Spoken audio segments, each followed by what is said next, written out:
point in financial government planning and presentations, and making certain that we follow what is considered to be best practice for all political entities.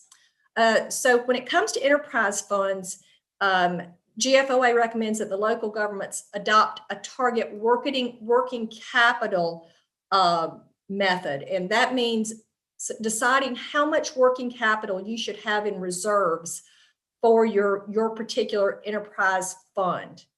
When you measure your working capital, they say that your margin should be set such that generally you have at least 45 days of working capital or expenditures, if you will, that's not accounted for in your budget process. Some of the things that you have to consider as you set your targets for margin and decide if that 45 days is applicable to you or if it should be more. In no case would I expect that it would be less.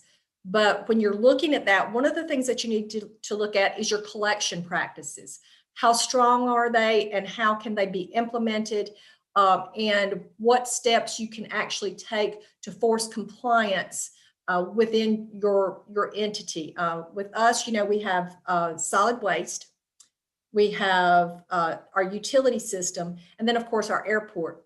Our airport's collections are relatively sustainable because it's typically a different type of collection that you're looking at there.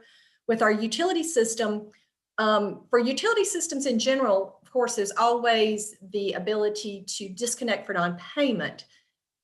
However, this year has shown us that that can be difficult as well in some circumstances because we were under a federal mandate or a federal request and an executive order from the governor not to do so for a period of time, and we're still sort of working through those processes. So that's something that we really have to consider as we look forward.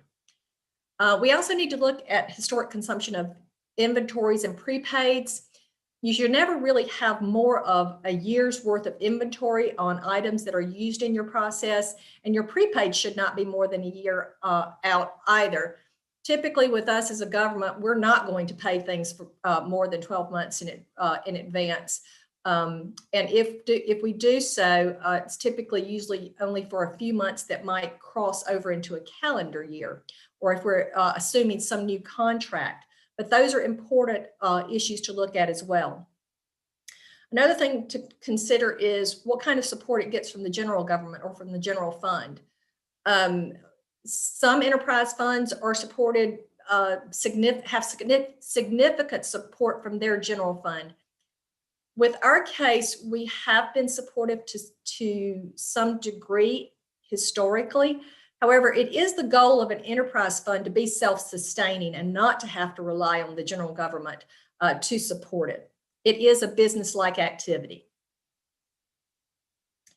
Transfers out are another consideration. Ms.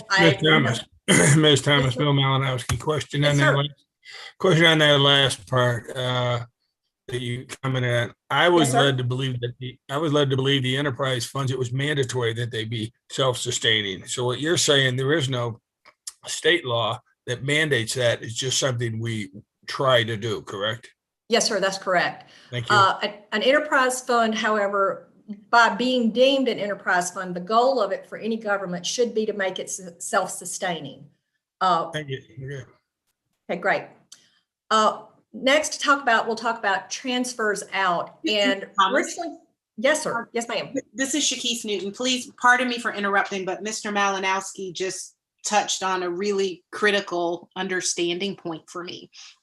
So then that means, for example, when you look at the sewer system, which hasn't been self-sustaining for a while, that the county has been supplementing from other sources, that supplementation is something that has been allowed and consistent with the law, just not our preferred policy and practice.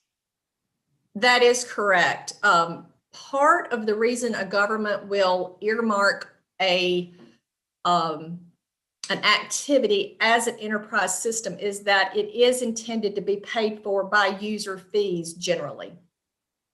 Right. And I'm sorry, because I know you just said that thing to Mr. Malinowski, but that has not been my understanding since I've been on council. And so I just wanted to hammer it into my head a bit. So thank you.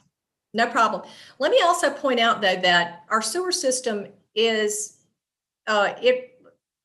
last year, and I don't know prior to that, it was self-supporting.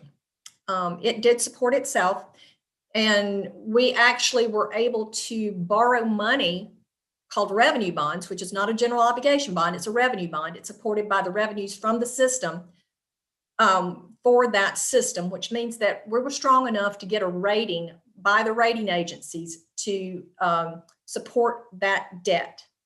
And it is allocated and paid 100% by the enterprise system. As a matter of fact, the backing for it are the fees for the system, not the taxing ability of Richland County. If that makes sense. Lori, can I step in just one quick second? Sure. And that's a good point. And the reason that happened, because prior years we were not able to do that because there was no rate increase, because council did the rate increase a couple of years back.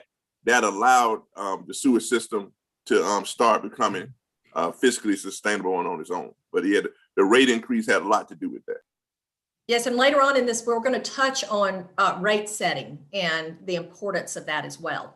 And Ms. Thomas, just so that you know, all the years I have been on council, it has more or less been drummed into me and everyone else that it must be self-supporting. This is the first I've heard that it really doesn't have to be. I agree it's a good idea to do it, but we were always led to believe that it had to be according to law. I will double check that, but I've been doing this for a little while, and I don't know that it is law. It's more the practice that an enterprise system will not support that's not self-supporting itself, does not have the ability to support itself for debt measures. So if you can't borrow money to support yourself, you're really a general government business. You're just part of the general government. And your auditors may not actually support you're calling it an enterprise system. Thank you. No problem. In many entities, enterprise systems actually are significant enough a part of the business that the governments will use those as cash cows, if you will, and they will actually transfer money out of the enterprise systems to support the general government, which is quite the converse that we're talking about here now.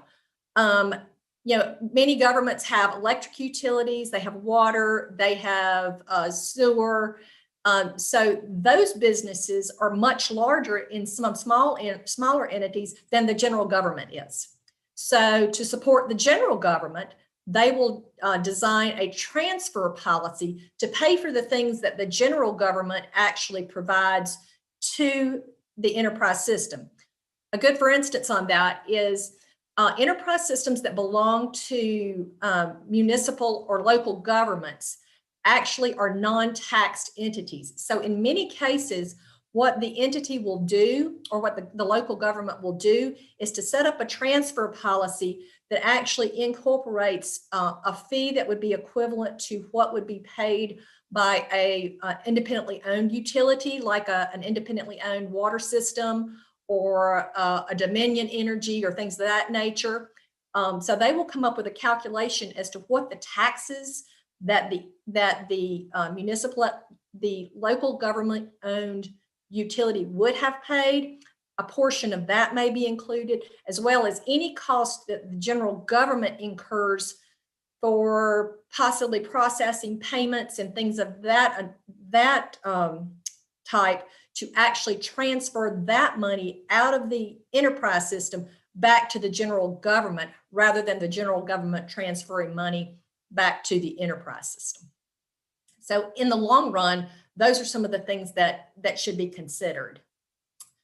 Another thing to consider is cash cycles. So how much volatility is there in the peaks and valleys of your billing system, if you will. For instance, our utility system bills on a monthly basis and cash comes in on a monthly basis. However, with our solid waste system, we actually bill those on the tax bills. So they're going to come in that December, January, February timeframe, and there's going to be very little cash coming in for the rest of the year, other than what we collect at the landfill for tipping fees and things of that nature. So those things have to be considered as well when you're setting these targets. Another consideration is customer concentration. We're very fortunate, from what I can see from our utilities perspective, is that most of our customers are residential. We do have some commercial customers, and it's nice to have those in your book of business, if you will. But in many utilities, as a matter of fact, I can tell you about Newberry, for instance. They have one very large, they operate a municipal electric utility, and they have, I'm thinking 6,000 or 7,000 residential customers, but they have one very large commercial customer that consumes their power, and that's Tyson's Foods. If something were to happen to that entity, then the support of that enterprise system would be highly questionable. The demand for service as well is, is your demand steady? Are there periods where you may see a decline in demand? A good example for that is that typically on water, which then feeds sewer types of arrangements, your consumption goes up in the summer because people are watering their grass, they are washing their cars, they're out doing more activities, and more water is just consumed during summer months. The same for electric utilities. Their consumption peaks in the summer. Gas utilities, on the other hand, tend to peak in the winter because more people heat with natural gas. So with our systems that we actually have, the demand is relatively consistent with all of those, except for the airport, which, as I understand, sees some seasonal changes in demand. The control over rates and revenues. How flexible are our controls to be able to modify our rates? The nice thing about a municipal and a local government enterprise system is that typically your council sets your rates. So we do have a little more control over the rate setting mechanism, unlike some of your independently owned, which actually run through the Public Service Commission. And that process can be onerous. Another important consideration as we're starting to look at setting a target for what our basically our return should be is the age of our assets and their condition. If you have a system where you have a lot of old assets, you probably need to have more capital on hand to invest in those. If you have a newer system with newer infrastructure, you may be able to set your targets a little bit lower, but what you do want to do is to make sure that you maintain those so that you don't find yourself at some point in time with a system that has aged and been neglected, and you have to do some major renovations on the system at that point in time. The volatility of expenses. How much fluctuation can be brought on by market changes in the cost of your product? I know with your landfill right now, one of the things there that we are seeing is some volatility in the expenses simply because of the cost to dispose and the cost of transportation. As fuel goes up, the cost of transportation goes up. As certain commodities change prices specifically related to recycling, the cost of disposing of recyclables or some parts of your recyclables can change. Right now, we're in a very favorable position with our recycling and the contract that we've been able to negotiate. That's not the case across many parts of the state. In some cases, what was a revenue stream for their recyclables has now become complete costs. and they're looking at costs that have not been budgeted for some time, ever really, and they're having to adapt their models to address that. And they're even in some situations considering eliminating their recycling programs. How much control you have over your expenses is also very, very important. If you have a higher rate of fixed cost in your enterprise system than you do operational costs or variable costs, that can make adjusting to changing economic situations and changing demand very onerous. So we also have to take that into consideration as we look at the positions and at where we try to set our levels of working capital. And then management plans for working capital. As you know, we've recently in our utility system come up with a new capital improvement plan there. And that's very important to have. And I know that with Ms. Director Maloney on the public works side, and he has John Ansel now who's working on the landfill side. So we'll be working to set more definitive capital plans so that we can better model and plan rate increases and what's necessary to be able to provide services to our customers. And even in some cases, what services do our customers really want? We also need to look to take into consideration separate targets for operating needs and capital needs and defining what those are. I know with Richland County, as we budget annually, we actually ask people to budget for capital in excess. And James, you may have to correct me up here. It's in excess of $25,000. Is that correct? Repeat that question. I'm sorry. What's the capital threshold that we ask people to budget for? That's right. So that is correct. 25,000 of the asset or similarly grouped assets, but you're correct. 25,000. So right now that target sort of Richland County wide is $25,000, but some of the capital needs that we're looking at are in excess of hundreds of thousands of dollars.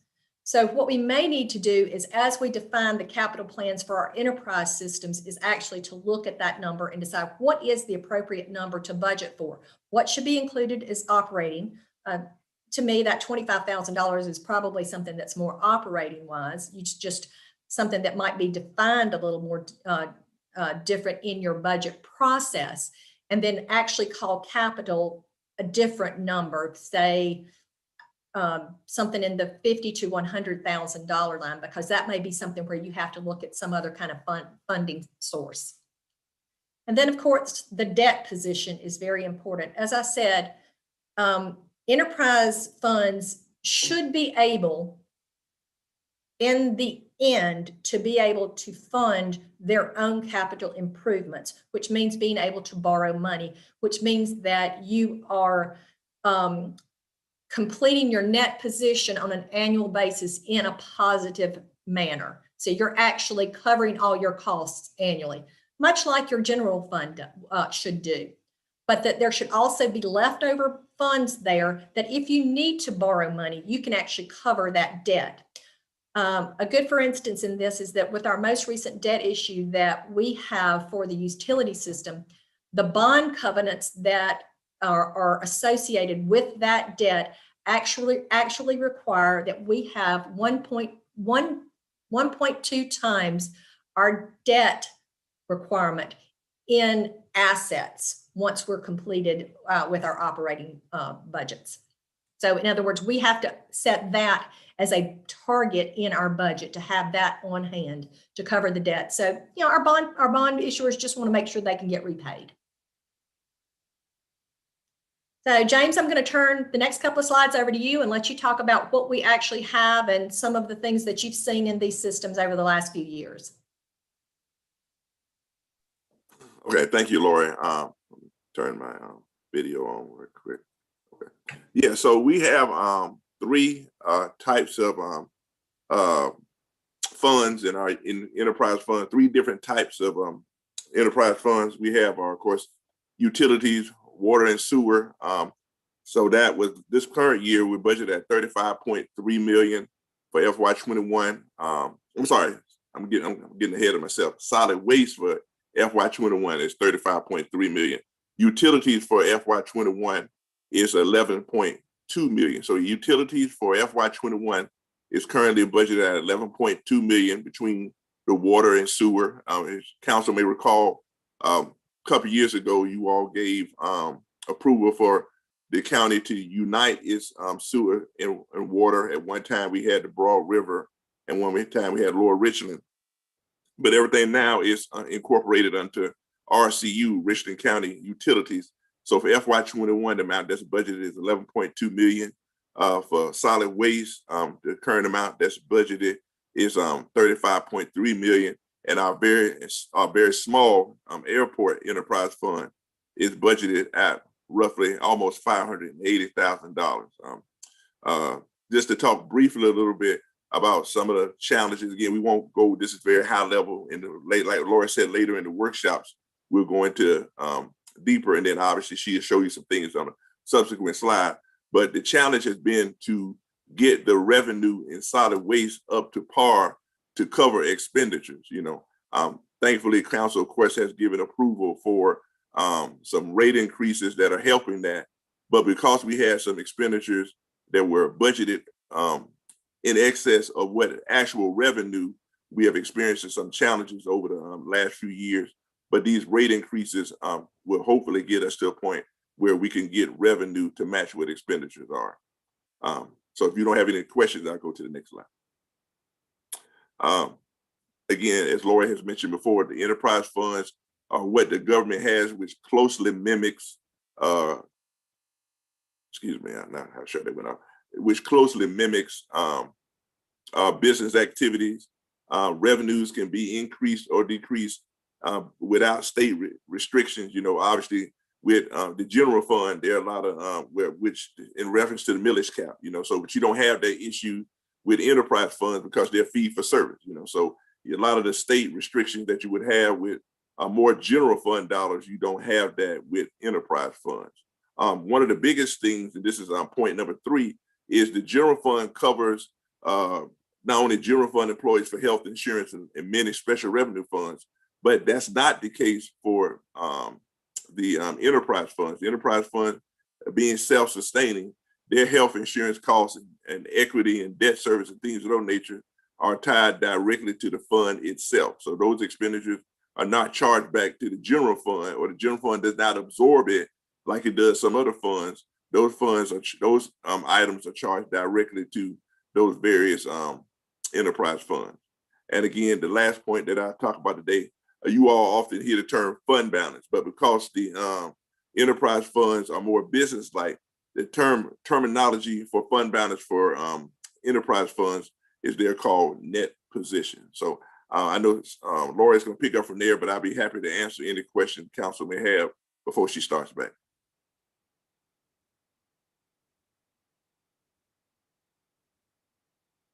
You're on mute, Laura. Okay, we'll move on then. One thing to note as well is that we do, in our combined financial statements, you will see depreciation. However, when you look at governmental funds, you do not see a line item for depreciation. In an enterprise fund related to assets, you will see a line item for depreciation, which is, again, like a business-like activity. Lori, question maybe of Mr. Hayes on that last slide, please, where it Sure. says that it says employee insurances are not provided for from the general fund. And I'm guessing that means that that also has to come out of the income. Is that correct? Right. So exactly. So the general fund itself covers not only general fund employees, but many of our special revenue fund employees. But for enterprise employees, those expenditures, that's correct, should be charged against that fund, which of course relies on that particular revenue. Like solid waste revenue should be enough to cover all of their expenditures, including employee health insurance. That being the case, would there or should there be a separate health insurance for those employees negotiated, or it still comes under the main one because they're county employees? I'm gonna let Laura tackle that. Yeah, I'll be happy to address that with Mr. Malinowski. No, because they are county employees, if we treated them differently, it could be considered a discrimination issue. Okay, well, I wouldn't see that because of the fact you just said we're running this as a separate business. And from what we've been told before on other matters, as long as you have them as a group, if you grouped all enterprise fund employees in the group, you could have a different set of rules from all employees. Other than that, if you treated one enterprise group different from the others, I think you'd have a problem. But I think you can lump them all together. You may want to check with legal. I don't know if that's something that we'd want to look into or not, because I don't know if the smaller group of people like this, taking into account what their claims are for insurance purposes, it may command a lower rate than what the overall Richland County budget does. It certainly is something that we can look into, and I will certainly pose that to our insurance carrier. As you said, if you treat a group of individuals the same, so you could not possibly treat solid waste any different from your utilities or from your airport. Across that, though, we would want to consider what that could do to the impact on health insurance for the county as a whole. So I will certainly look into it, though, and check into the issues that, since they are, while the business unit is separate, because it still operates as Richland County, what that means as well. But I will get you an answer on that. Thank you, ma'am. No problem. So as we said earlier, one of the things that we want to talk about is setting appropriate fees. And I know that's something that council is extremely sensitive to, because it does impact all of our citizens. And we want to make sure that charges are equitable and fair, and that they're appropriately vetted. So some of the things to consider or that are methodologies that we might want to consider and to find out if it's something that would interest council is looking at a cost to serve option. I know there's been rate studies that have been done in the past, and those are very important tools, and it's important that we have those done on a regular basis. But no matter what we also have to look at is, what does it cost us to provide that service? That should include your operating expenses, your personnel expenses, your capital needs, and all of your debt costs. And those are things that, as we do a long-term capital plan for the entity, this would be something that could go hand in hand, so that you actually have a predictive calculator of what your citizens' rates would look like, not only in year 1 and 2, but 5 or so years down the road, all things remaining the same. Of course, this model also gives you the ability to change individual perspectives as well, among those things. We have to look at an appropriate maintenance schedule. As we look at the age of each of these systems and the requirements that are being pushed down, especially, I'll say, one thing on the landfill and on our solid waste is that DHEC has a great deal of input on those, and they require certain maintenance of facilities and certain requirements there, just like on our utility system. So we have to be able to make sure that our maintenance schedule is kept to a point that we can comply with all regulations from any state or federal governing entities. And then, as we also move forward, is what is the cost of growth? So every year we actually add about 1,000 new homes in our sanitation system, or in our solid waste disposal system. So what does it cost to add on those individuals, and to make sure that those individuals are able to be provided those services, and is there an impact to adding new people to the system? On the utility side, that's even more critical, because your infrastructure has to be paid for. And infrastructure, in many instances, we're paying for infrastructure for 20 or 30 years. So a new person added to the system, it may actually take 10 to 15 years before they're actually covering the costs that were associated with adding them to the system. I don't know if Richland County has them. I haven't seen them in their list of schedules. I do know we have tap fees and front footage fees and things of that nature. But in some growing areas, you may have seen that the state Supreme Court actually reviewed a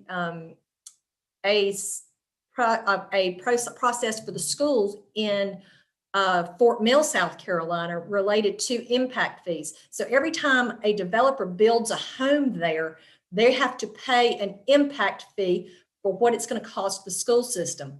Likewise, many water and wastewater systems have the same sort of fee associated with new growth in an area. So what is the impact that this home going to have on the ability of our system to provide consistent service to all of our systems? They're called impact fees. And if there's ever any interest in hearing more about that, please let me know. I'd be willing to make certain that we could have someone to have that conversation. So this is a cost to serve model that I've seen used in many entities, and I've actually worked with it in some of the entities that I was with in the past. So this actually shows you a 5-year running system, including an actual current year, and what each of the total personnel operating system operating requirements are for those years, what any planned capital investment would be for those years, and what any debt service related to this would cost. Then that gives you your total cost. I'm sorry, that equity line should be total costs there. And the total expenditures that equity line is what would typically be required to cover 45 days of expenditures in the organization. That gives you your total expenditures for the year, or the way that you should budget. Once you have that calculated, you can then plug in your revenue for your different types of services. For instance, Division 1 in this system has no cost. We're looking specifically at Division 2 and their expenditures. So Division 2 there, and I'm sorry, it says 3, it should be Division 2, actually brings in $30 million in revenue in their first year.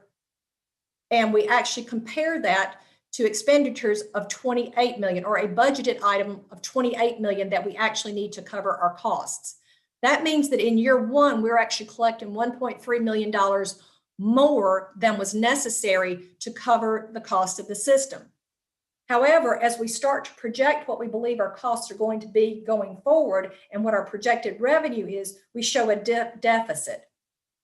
So what we're able to actually do from there is to come up with a calculation based on the number of customers of what the actual cost should be to that customer to cover all of our costs, and then actually bring us back to a 0 point.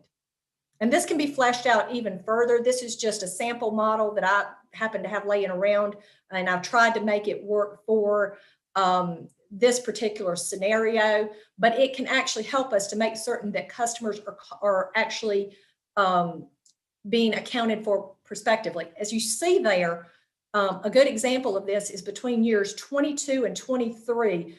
When you add 1,000 customers, you're looking at more than $40. You're looking at a $40 per year cost increase associated there.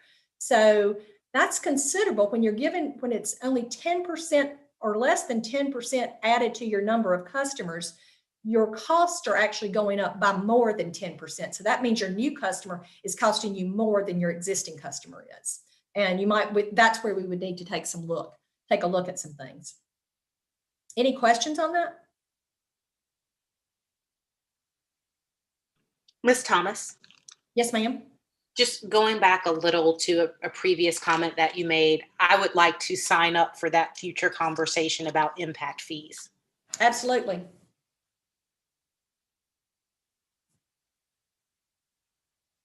And I want to make sure that we get someone that can speak to us about them intelligently, because there are some state restrictions on how that, how you actually implement those and what they would look like and what the use of the funds for. It has to be, for instance, anything that's paid into an impact fee has to be paid for the growth of the area. So we couldn't go back and fund existing customers with the impact fee, but we can make certain that it's applicable to what it actually costs to put on a new customer. So I'll make certain we can look at that. Yeah, Ms. Thomas, Bill Malinowski. Yes. Yes, sir. I was going to wait and just send you an email, but since Ms. Newton brought it up, I also would like to be involved in that. You may want to have the clerk research minutes from years ago. I had made a motion about enacting impact fees in certain areas for certain items once the impact fee law was passed by the governor, and this may be as long as 8-9 years ago. Nothing was ever done with it. So you may find out why. I don't know, but I agree that we need to start doing that, because I think it would help to reduce the costs for the county, which means we could reduce the cost for the end user. Thank you. You're quite welcome. Mr. Malinowski, to your point as well, it's not just for enterprise funds. You can use an impact fee can be used for things like recreation. Fire service is one that actually can be used as well, which could forego some of your millage. Right, I'm aware of that, and my motion was to look into it for everything in the county, but it never went anywhere for some reason. Then I will have her research that, and we can certainly bring that to a committee to discuss if the administrator is agreeable with that. Okay, and of course, council. So that is everything that I have on enterprise funds specifically, or as they function. And does anyone have any other questions for myself or for James or for the administrator? Lori, this is Leonardo. Yes, sir. Hey, I don't have any questions, but I did hear Mr. Malinowski and Ms. Newton raise a point of clarity, and I know we're going to look into that. And I just wanted to say, based on my understanding concerning the enterprise fund that the county had already established, that it was my understanding that because the county did establish an enterprise fund, that the organization's intention in doing so was to have that system be self-sustaining and operate in that business model. So from my perspective, I wasn't necessarily looking at a state mandate, more so than just the fact that when you establish an enterprise system, as such as you mentioned earlier in your presentation, that is established with that understanding. So hopefully I have not given any misinformation or shared any thoughts that have led to that confusion. My movement forward with the sewer system, solid waste system, was with the understanding that Richland County did want to operate those as a business, quote unquote. And with that being the case, those businesses would have to be able to stand alone, or else, in fact, they would just be another function of county government. And we would spend general fund dollars just like we would for any other county government area. So thank you, Ms. Thomas, but I just wanted to make sure that we do look at that information, but I did want council to understand from my perspective, I was looking at it, operating it in the vein that I believe the council was setting it up. Thank you, Mr. Brown. Are there any other questions or comments? I have one, Ms. Thomas. Your phone number there is the one at the county. Is there another number? Because I don't know if you're there all the time or not now. Oh, sure. Yes, sir. Let me give you my cell phone number, please. Okay. It's 803-331-9100. And please feel free to use that at any time. Thank you. I appreciate that. Ms. Thomas? Yes, ma'am. So I know at the beginning you stated this was definitely, high level.